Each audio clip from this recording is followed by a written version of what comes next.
Terungkap rencana busuk Anies dan TGUPP-nya dalam politisasi jenazah DKI.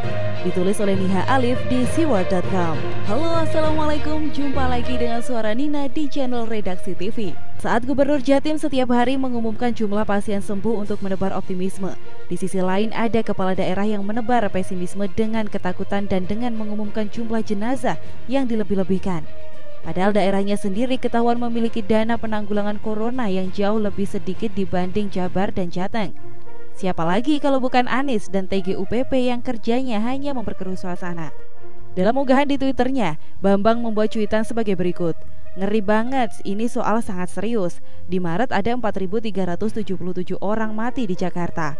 Artinya lebih banyak 1.600 orang dari rata orang mati per bulan di Jakarta. Bandingkan dengan 191 orang mati sesuai laporan harian COVID 4 April lalu.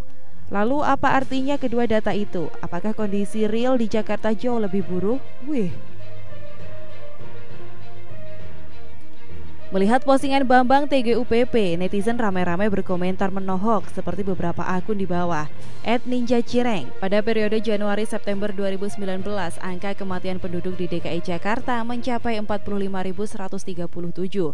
Jumlah tersebut sama dengan 5.015 orang setiap bulannya atau setara dengan 167 jenazah per hari. 2019 kematian di DKI lebih besar penyebarnya bukan pandemik. Kemudian ada cuitan PNST dengan mengatakan Anda menjerumuskan @Anies Baswedan karena jika itu karena COVID-19 menunjukkan kacaunya data @DKI Jakarta, bukankah @BNPB_Indonesia terima data dari @BPBD Jakarta tiap hari? Diam-diam banyak pendukung mulai promosikan ketidakberesan @DKI Jakarta pimpinan Anies Baswedan. @Musni Umar juga sama. Beberapa netizen juga mengungkapkan rencana busuk TGUPP Anies dalam memanaskan isu jumlah jenazah, seperti beberapa cuitan berikut ini.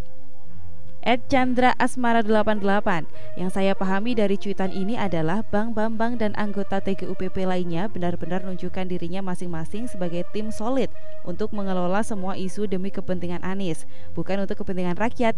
Kalian semua orang-orang TGUPP DKI yang digaji pakai uang rakyat, benar-benar keren, sumpah deh. Ada juga cuitan dari @hamaro_id dengan mengatakan ini campaign terstruktur dan masif. Gerombolan ini sangat jahat sekali untuk kepentingan politik mereka, membangun kecemasan dan menakut-nakuti masyarakat yang sedang berjuang melawan COVID-19. Pertanyaannya, dengan data tersebut Gubernur DKI ngapain aja selama ini? Akhirnya arah Bambang W dengan data menakutkan tersebut terungkap setelah ada netizen yang bertanya, ini informasi apa gimana bang?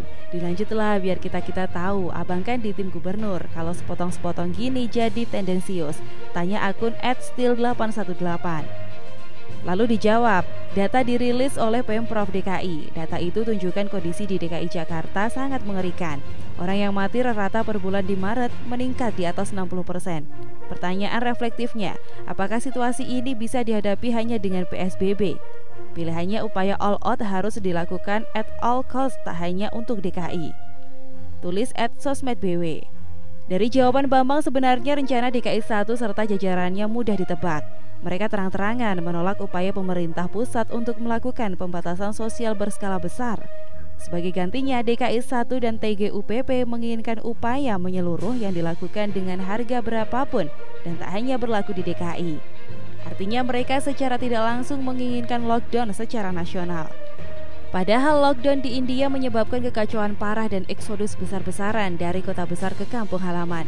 India mengambil keputusan fatal dalam lockdown yang mengakibatkan mayoritas warga miskin terancam mati kelaparan. Begitu juga dengan lockdown di Malaysia. Negara harus mengucurkan uang 800 triliun selama 3 bulan, tapi tidak efektif menurunkan kasus di sana. Filipina dan Italia yang melakukan lockdown terlebih dahulu kini mulai tampak kekacauan. Penjarahan di mana-mana karena distribusi logistik yang tak merata. Bahkan Presiden Duterte di Filipina sudah memberlakukan hukuman tembak mati di tempat bagi perusuh di sana. Apakah Anies serta TGUPP-nya memang sengaja melihat kekacauan besar terjadi di Indonesia dengan meminta lockdown? Sudah anggaran besar digelontorkan tak efektif membendung kasus, ekonomi negara lumpuh, timbul kekacauan dan penjarahan serta rakyat miskin di daerah-daerah pinggiran maupun terpencil terancam mati kelaparan. Kalau sudah begini paling mereka meneriakan makar untuk menurunkan Jokowi. Untungnya Jokowi beserta jajarannya tidak seperti Anies dan jajarannya.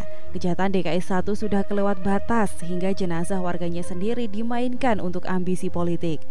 Semoga pemerintah Jokowi bisa menang lawan corona, termasuk mematahkan rencana busuk pemerintah daerah yang kini menjadi duri dalam daging bagi negara Indonesia. Kita bersama optimis di tangan Jokowi, negara ini akan segera keluar dari pandemi corona tanpa harus mengorbankan ekonomi negara maupun kesengsaraan rakyat kecil.